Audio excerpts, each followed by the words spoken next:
And that's another thing you do too. You actually do run workshops here as well. Is it a regular thing that you have various workshops? And where can people find out what you've got happening? Is there a website or Facebook page? That's right. We have our own website, yep. Rochdale Community Garden, and people can go on there and just click on the workshop page and find out when the next workshop is happening. And we've had workshops here on how to build various types of gardens, like no-dig gardens, wicking beds. How to have your own worm farm for fertilising, and yes, and we've catered for all age groups, from children right through to adults. And you actually have kind of a fair, I suppose, a gardening fair here at in October, is it? Yes, on the Sunday the 19th of October we're having our fair called Springtime in the Garden. Okay. And there you can come along. Whether you're a member or not, that's open to the public as well? Absolutely. Yep. We'd love the public to come along and sample our produce and learn something at the workshops we're going to have. Have a look at all the wonderful garden beds here. Absolutely. They're just beautiful. And you'll be entertained by a jazz band. Oh, great. And there'll be sausage sizzles, coffee, tea under our pergola. So yes, we're looking forward to that, hoping the weather gods will be kind to us. Yeah, well, hopefully they will be. October's usually a pretty good month for those sorts of things. So workshops, you've got gardening groups, you've got community plots, you've got personalised allotments, chooks, native bees.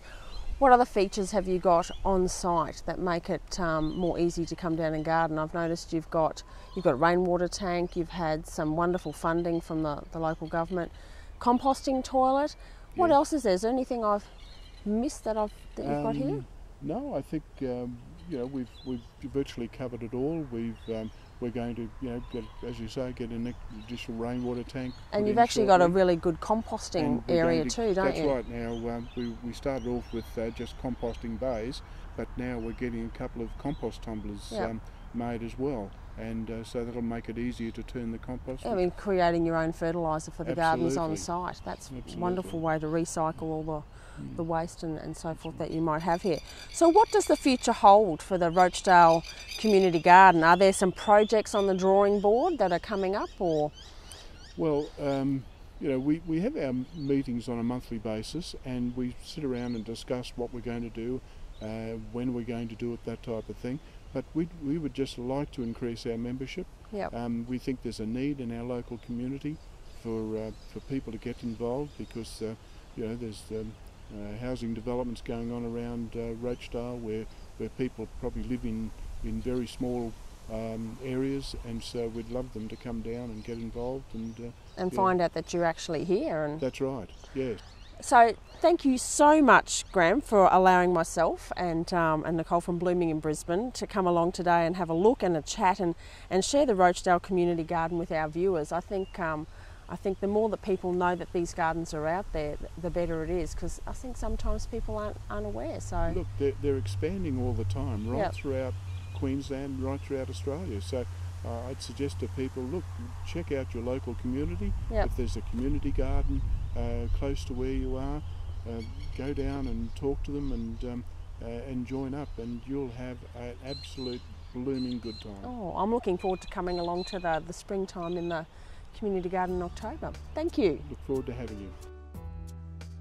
Well, I hope you enjoyed this evening's episode of Blooming in Brisbane, and for more information on Blooming in Brisbane, our local gardening TV show, visit us on Facebook, Blooming in Brisbane. And I'd like to thank our sponsors, Queensland Organics and Plants Plus. Thank you, happy gardening, and good night.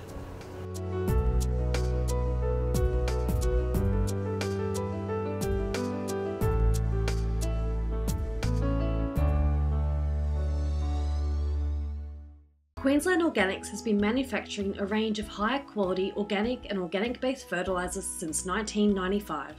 I use Organic Extra exclusively through my entire garden. Not only does it promote strong, healthy, lush growth in all my foliage plants, but it also enhances the flowering of my heliconias and gingers. The fact that it is organic and slow release and doesn't alter the structure of the soil has to be a bonus.